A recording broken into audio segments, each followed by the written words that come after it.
अभी राहुल गांधी ने हाजिरी लगाई गुरु दरबार में। भजले बंदे तू सतगुरु के नाम ने,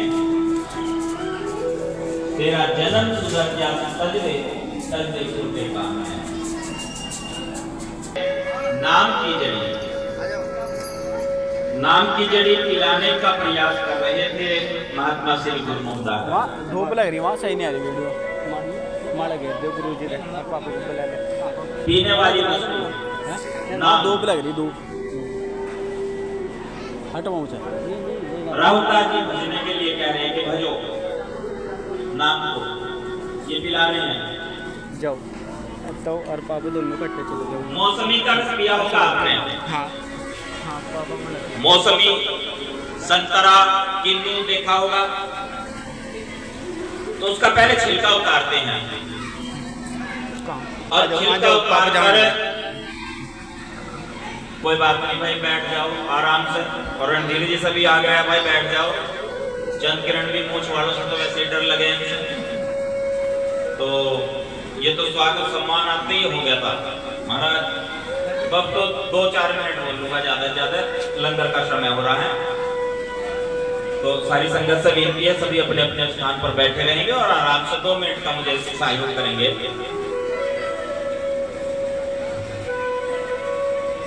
संतरा, किन्नू, मौसमी, उसका रस पीने के लिए आपको छिलका उतारना पड़ेगा। छिलका भी खाया किसी ने? नहीं? अंदर से आवाज आ रही थी मुंह से, नारियो क्या महाराज क्या बात करे, छिलका कौन खाएगा? सबको रस चाहिए। सबको क्या चाहिए? रस चाहिए सबको, छिलका नहीं चाहिए किसी को। अब इसमें देखो ना, जो ये तो बनाई हुई है परमात्मा की, सतगुरु की बनाई हुई मशीन है। एक मनुष्य की बनाई हुई मशीन है, चाहे मोटरसाइकिल है, चाहे कार है, गाड़ी है, कुछ भी है। जो गाड़ी पेट्रोल से चलने वाली है उसमें आप एक बार डीजल भरवा दो। मोटरसाइकिल का टैंक फुल करा दो, टैंक फुल कर दे भाई, डीजल भर दे, सस्ता है तो पेट्रोल से चल जाएगी। नहीं, बड़ी अजीब बात है, चलाओ उसको। उसका इंजन जिस चीज से चलता है, जिस ईंधन से चलता है, डीजल भी ईंधन है और पेट्रोल भी ईंधन ही है। जिस ईंधन से वो मशीन चल रही है, वो गाड़ी चल रही है, उसके थोड़ा ही अंतर है डीजल में पेट्रोल में, ज्यादा ना है। दूसरा डाल दिया ईंधन उसमें, चली नहीं, उसके पुर्जे और खराब हो गए। और जो मालिक की बनाई हुई मशीन है उसमें भी तो हम अलग अलग ईंधन डाल रहे हैं। कैसा कैसा ईंधन? शराब, मांस, अंडा, भांग। एक बार एक भगत वो गुरु महाराज के पास आया, स्वामी समनदास जी महाराज के दरबार में। गुरु जी ने कहा छोड़ दी क्या? उसने कहा हाँ जी आपकी कृपा होगी गुरु महाराज, बस मैं तो धन्य हो गया, मैंने तो छोड़ दी। पहले तो बिना में ये काम चलता ही नहीं था, क्योंकि गुरु जी का ना एक आदेश और उपदेश सबसे बढ़िया। सबसे पहले मांस, मदिरा, अंडा, इनको मारो डंडा। सबसे पहले गुरु जी फरमाते, रोज पीता था जी, बिना पिए काम नहीं चलता था, छोड़ दी मैंने। गुरु जी कहने लगे छोड़ दी, और तुम वहां उस पे गोल की पटरी पे क्या कर रहा था? वो कहने लगे गुरु जी वो तो मोल आ रही थी पहले वाली तो, और ये फ्री में मिल जाए अपना, इससे काम चल जाता है। गुरु जी कहते हैं शराब छोड़ना पड़ेगा जितना भी नशा है। ये ना सोचिए शराब छोड़कर तो बच जाएगा, सब छोड़ना पड़ेगा जितना भी नशा है, चाहे वो भांग है, चाहे वो सूखा नशा है, कच्चा पत्ता नशा, कैसा भी है वो छोड़ना पड़ेगा। कुछ के अंदर कुलमुलाट सा शुरू हो गया, बीड़ी का भी नाम ना लेते, कहीं तंबाकू का नाम ना लेते, गड़बड़ हो जाएगा काम। वो पलटियां मारने लगे, ऐसे तो समस्या गड़बड़ हो जाएगी। हाँ, अभी नववर्ष का जिक्र चल रहा था ना, कुछ तो छोड़ना पड़ेगा भाई नववर्ष का। आज 4 तारीख है, 4 तारीख में विचार बदलो, कुछ तो बदलो, नहीं तो रोज दिन एक से ही है। एक श्वास तो आ गया, नया है वो, वही श्वास पुराना हो गया, और जब दूसरा श्वास आ रहा है वो श्वास नया ही है। हर श्वास में बदलाव की आवश्यकता है, और ये आदत बढ़ती जा रही है। भजले बंदे तू सतगुरु के नाम ने, और तेरा जन्म सुधर जा तजले तजदे खोटे काम ने। तो गुरु जी का समझाने का बड़ा सरल तरीका था। आज से 20-25 साल पहले बात करें तो इतने शौचालय तो है नहीं थे गाँवों में, कहीं पर भी नहीं थे इतने जाते, और ज्यादातर कार्यक्रम गुरु जी के गाँव में लगते थे। तोड़ लेकर जाते थे जंगल में, बाल्टी उठा रखी है, एक लोटा उठा रखा है, और पता चला अगर जंगल दिशा भी जा रहे हैं 50-100 आदमी तो वैसे ही पीछे जा रहे हैं गुरु जी के साथ साथ। सत्संग ऐसे लगती थी, बड़ा प्रेम था। और जो गुरु जी का वाहन था ना, उसे हरियाणा पंजाब में कहते हैं गाड्डा, इधर का जुगाड़। 15-20 तो जो पीछे फट्टा होता उसके निकल जाते थे, प्रेम में इतना प्रेम था। जा रहे चले हुए, और नववर्ष की शुभकामनाएं चल रही थी। ऐसे ही जंगल है, एक छोटा सा पौधा जो जिसका अंकुर फूटा है, थोड़ा छोटा ही बाहर निकला है, वो भी इतना सा 2 इंच। गुरुजी ने कहा सुना है कोई सा, इसे कौन फाड़ेगा, उखाड़ना है। एक मेरे जैसा कूद का आया एकदम से, अच्छा गुरुजी मैं उखाड़ता है इसको, उखाड़ दिया। थोड़ा सा और आगे को चले, इतना ऊंचा था एक पौधा, घुटनों तक आ रहा होगा।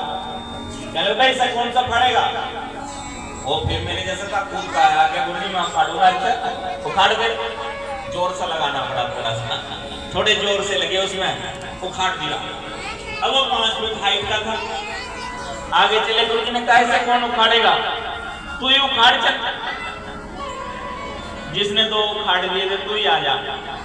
अब देखा उसको, उखाड़ा, दांत नीचे जोर लगाए, खींचा, सांस से भूल भी पर उखाड़ दिया। गुरुजी हो गया।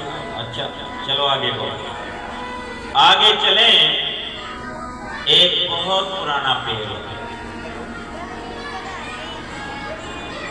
शीशम का पेड़,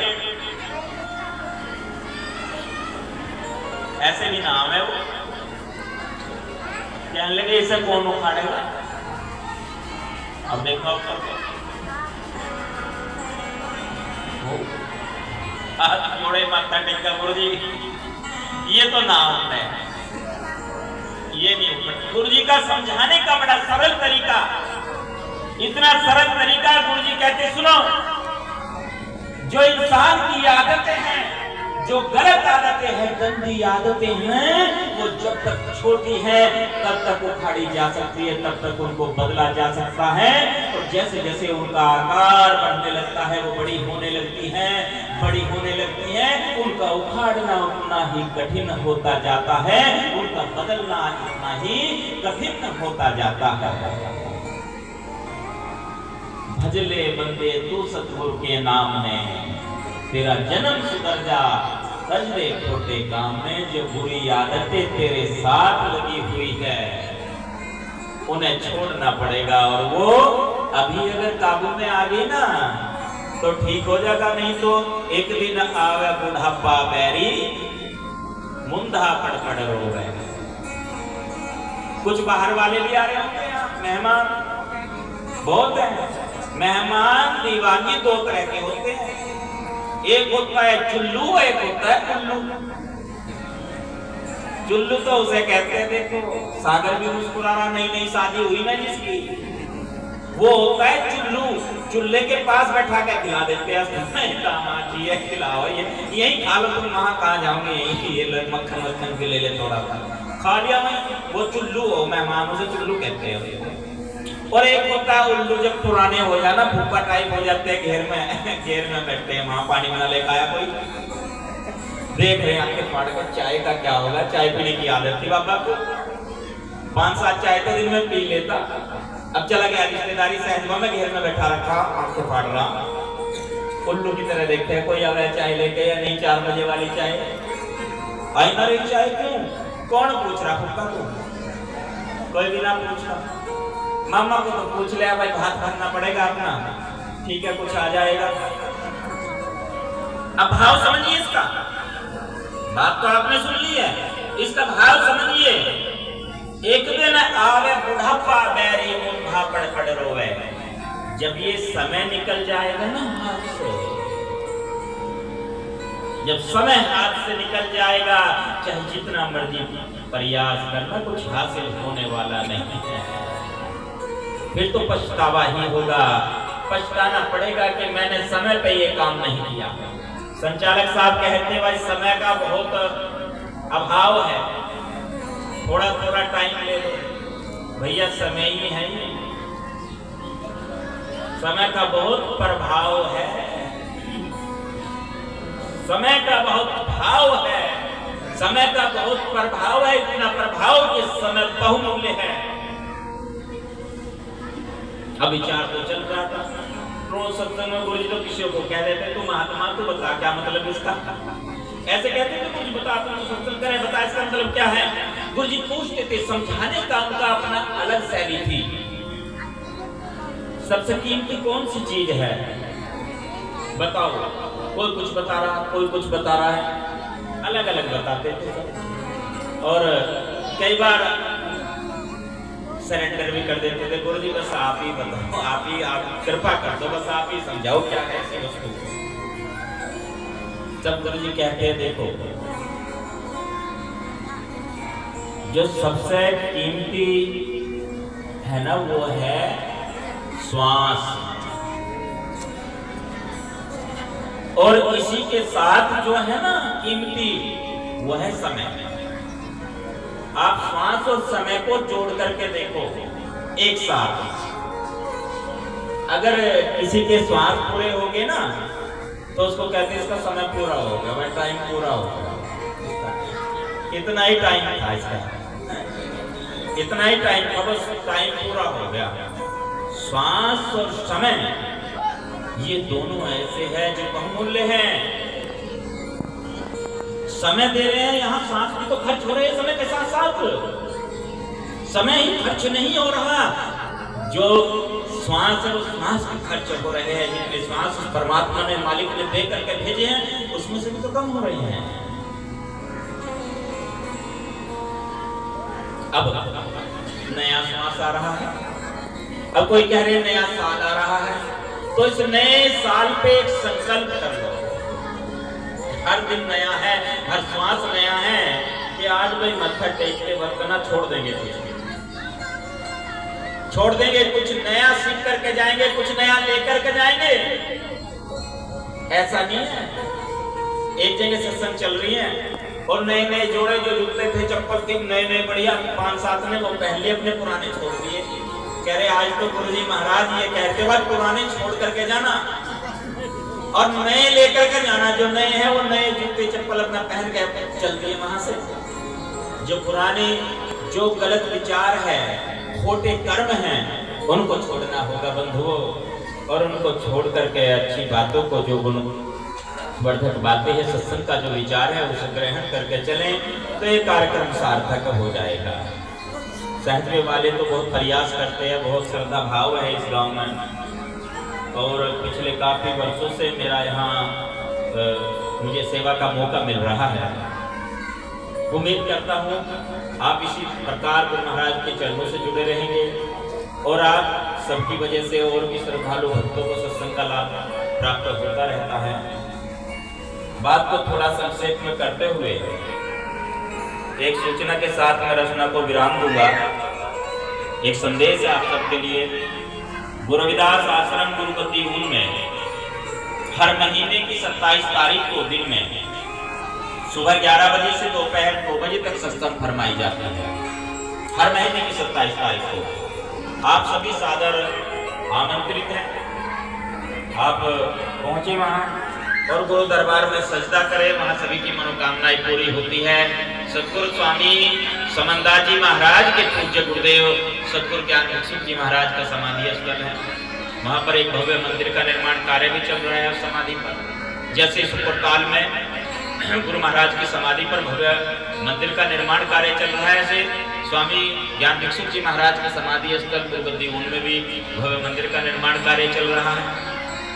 आप वहां आए, सजदा करें दरबार में। और साथ ही गंगो से जोगिंदर जी बैठे हुए हैं, मेरी चर्चा चल रही थी इनसे, और जल्द ही युवाओं के लिए एक मार्शल आर्ट की कक्षा वो शुरू होने जा रही है, जो सप्ताह में एक दिन होगी। जो 10 से 15-16 वर्ष की उम्र के बच्चे हैं, उनको आत्मरक्षा प्रशिक्षण के लिए व्यवस्था की गई है। और जोगिंदर जी की टीम की जिम्मेदारी है वो कोच उपलब्ध कराने की, और बात हो गई है सभी। इसके बाद जो दूसरा कदम होगा वो, और जो सिंगल गेम है, बिना पढ़ाई के कुछ नहीं होने वाला। सत्संग की तो पढ़ाई है ही, ये तो आध्यात्म वाली है। स्वामी समनदास जी महाराज फरमाते हैं, अपने बच्चों को पढ़ाओ, लिखाओ, विद्वान बनाओ, इसी से तुम्हारी मुक्ति होगी। यदि मुक्ति चाहिए तो शिक्षा हासिल करनी होगी, बिना शिक्षा की मुक्ति संभव नहीं है। और वो शिक्षा है तो सत्संग की शिक्षा तो है ही। अब कुछ युवा आते हैं मेरे पास में, सुना है कि आपका कोचिंग सेंटर है। हाँ जी, बहुत बच्चे लगे भी आपके यहाँ से, हमारे बालक का भी एडमिशन करा दो जी। कुछ माताएं, कुछ भाई बंधु आते हैं मेरे पास, कितना पढ़ाया बालक, कहते हैं जी डिग्रियां कर ली है, किसी का ग्रेजुएशन हो गया, किसी ने MA, MSc, MCom कर लिया है, नौकरी नहीं मिल रही है। आने वाला समय, 2 मिनट में अपनी बात को पूरी करूंगा, 4 हो जाए भले ही तो बुरा मत मानना। अगर 2 मिनट की 4 मिनट भी हो जाए, बहुत जरूरी बात करने जा रहा हूं। आने वाला समय वो बहुत विकट होने वाला है। क्यों?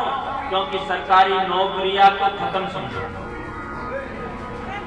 दूसरी बात, प्राइवेट जो है निजीकरण होता जा रहा है, प्राइवेट सेक्टर बढ़ते जा रहे हैं। कोई उद्योग, कोई फैक्ट्री आपकी नहीं है, जमीन जायदाद कितनी है, जनसंख्या बढ़ रही है, जिधर देखो वहां नई नई कॉलोनियां बन रही है। जिसके पास 100 बीघा जमीन थी, आज उसके परिवार वालों के हिस्से में 5 बीघा जमीन आती है। कैसे गुजर बसर होगा? एक ही युक्ति है ऐसी, और वो है शिक्षा। बहुत सारे देश ऐसे हैं जिन्होंने शिक्षा हासिल की। उन गल्फ कंट्री को देखो, खाड़ी के देशों को देखो, मुस्लिम देशों को देखो, जहां पीने का पानी नहीं है, और उन्होंने शिक्षा के दम पर समुद्र के खारे पानी को भी पीने लायक बना दिया। और वहां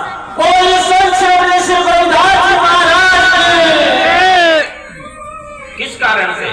मंत्र पढ़ने से नहीं वो पानी पीने लायक हुआ, वो पानी शिक्षा के वजह से पीने योग्य बना है। तो गुरु प्यारी साध संगत जी, शिक्षा बेहद जरूरी। अब शिक्षा कैसे हुई? बच्चे ने डिग्रियां कर ली, नौकरी तो लगी नहीं, नौकरी लगी नहीं, फिर क्या होगा? कैसे चलेगा काम? परिवार वाले परेशान, घर वाले परेशान। मेरे पास नौजवान आते हैं, किसी की उम्र 35 साल है, किसी की उम्र 36 साल है, 30 से ऊपर वाले आते हैं, और वो खाली घूम रहे हैं घर पे, काम काज कुछ नहीं है। हाँ, मोबाइल तो है, खैर फेसबुक भी चल रहा है, उसमें व्हाट्सएप चल रहा है, और भी बहुत सारी चीजें चल रही है जो मुझे भी नहीं पता है। ऐसे भी प्रोग्राम चल रहे हैं मोबाइल में जिनकी मुझे भी जानकारी नहीं है। वो संपर्क साधे हुए हैं देश दुनिया में, अपने ज्ञान का लोहा मनवाने के लिए तैयार बैठे हैं। बहुत सारे पोस्ट करते हैं, बहुत सारे कमेंट करते हैं, जो ज्ञान तो है पर रोजगार नहीं है। बड़ी समस्या है। जब तक ये शिक्षा रोजगार परक नहीं होगी, तब तक काम नहीं चलेगा। इसलिए एक पहल करें, हम आपस में मिलने की पहल कर रहे हैं, हम प्रेम से रहने की पहल कर रहे हैं। हमें अब से आने वाली पीढ़ी के लिए भी पहल करनी होगी, और वो पहल होगी कि हमने शिक्षा का, भाई देखो सरकार तो जब करेगी करेगी ही, हमने अपने आधार पे भी थोड़ी व्यवस्था बनानी पड़ेगी। सामाजिक आधार पे भी जैसे मुस्लिमों ने किया हुआ है, मदरसों का उन्होंने क्या आधुनिकीकरण कर दिया मदरसों का। पहले मदरसे सिर्फ मजहब की तालीम के लिए होते थे, अब मजहब की तालीम के लिए ही मदरसे सीमित नहीं रहे हैं, आधुनिक बना दिया है उनको। हमें ऐसी व्यवस्था अपनी करनी होगी ताकि हमारे बाद भी, मैं तो ये कहता हूं भाई मुझे नींव की ईंट बनना है, दफन होना नहीं चाहिए। ऊपर तो जो शिखर पे लगेगा लगेगा, जो दिखाई देगा। मुझे तो नींव की ईंट बनना है। मुझे बड़ी संतुष्टि होगी यदि अपने श्वास के रहते रहते अपने सामने समाज के लिए कुछ कर पाऊं और कुछ हो जाए ऐसा कि आने वाली पीढ़ी को कुछ मिले। 50 साल 100 साल आगे की सोच लेकर के चलिए। जब जमीन नहीं होगी, जब नौकरियां नहीं होगी, जब पीने के लिए पानी नहीं होगा, उस समय क्या करेंगे हम? सबमर्सिबल लग रहा है, बटन दबाया और पानी खत्म। जो वाटर लेवल 10 फीट पे था आज वो 300 फीट पे पहुंच गया है। नहीं सोचा, कभी विचार नहीं किया 100 साल बाद क्या होगा, फिर कैसे गुजारा होगा। हमें ऐसी व्यवस्था अपनी आने वाली पीढ़ी बच्चों को वो देकर के जानी होगी ताकि आने वाले समय में उनका गुजर बसर हो सके। आने वाले समय में वो मोहताज ना रहे, किसी के सामने हाथ फैलाने वाले ना बने। क्यों? अभी थोड़ी देर पहले बात चल रही थी, भाई ये तो रॉयल है, हम लोग तो राजा है, और राजा है तो मांगने वाला काम ना हो जब राजा है तो। और राजा सिर्फ एक ही चीज बना सकती है और वो है शिक्षा। शिक्षा से ही शासक बनेंगे, शिक्षा से ही राजा बनते, इसलिए सीखे कुछ। शिक्षा के लिए पहल चल रही है भाई। एक तो आपको बताया ऐसा होगा, मार्शल आर्ट वाला कोर्स, फिर बॉक्सिंग वाला देखेंगे, फिर तीसरा देखेंगे, चौथा देखेंगे। जिन बच्चों का मन पढ़ाई में कम है उनको स्पोर्ट्स में डालिए, स्पोर्ट्स कोटा होता है और स्पोर्ट्स कोटे से नौकरियों में भी हालत चलता है। ये कैटेगरी तो आपकी खत्म होती जा रही है, SC/ST वाली मामला खराब कर दिया है बहुत ज्यादा। स्पोर्ट्स कोटा बढ़ता जा रहा है, अब स्पोर्ट्स कोटे में बच्चे का सिलेक्शन हो सकता है। अब दूसरी बात एक और प्राइवेट वाला मामला भी है, वो क्या है? बच्चा पढ़ाई में तो मन लग नहीं रहा, लंबाई है ठीक उसकी, माचिस की तिल्ली जैसी, उसको थोड़ा सा डाइट दो और डाइट दे करके उसको जिम भेजो, डोले वोले बनवाओ उसके। 62 30 हजार, 40 50 हजार रुपए लेते हैं महीने के बाउंसर भी। ये भी व्यवस्था हमें शुरू करनी पड़ेगी। और बेटियों के लिए भी हमने, अपनी जो बहन बेटियां उनके लिए भी व्यवस्था शुरू करनी पड़ेगी। जगाधरी की बात बताऊं तो एक बेटी स्टेट चैंपियन है अपने क्षेत्र में मार्शल आर्ट से, और कई बच्चे ऐसे हैं जिन्होंने राज्य स्तर पर और राष्ट्रीय स्तर पर प्रतिभागिता दी है और हरियाणा सरकार उनका पूरा खर्च उठा रही है। ऐसी व्यवस्था भी है। बेटियों को भी हमने आगे लाना पड़ेगा, खेल के लिए भी उनको भी बढ़ाना पड़ेगा आगे।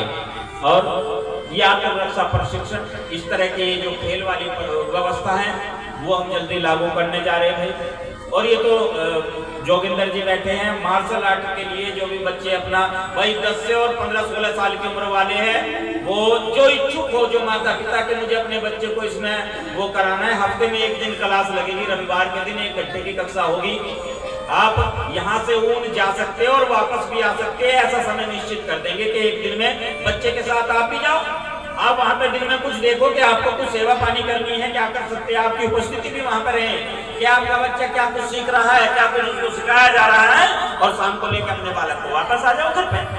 ऐसी व्यवस्था तो आप इसमें अपने जो भी होगा, वो जो इच्छुक होंगे वो आप शुरू करा सकते हैं, आप अपना नामांकन करा सकते हैं। और दूसरी बात भाई, जब भी समाज को कोई दिक्कत आई है, परेशानी आई है, हमारे बहुत सारे संगठन है, बहुत सारी व्यवस्थाएं वो सब साथ देती हैं, परंतु अब समाज को आगे बढ़कर के जैसी सिख भाइयों की व्यवस्था है, उनके पास में सारी सुविधा अपनी है।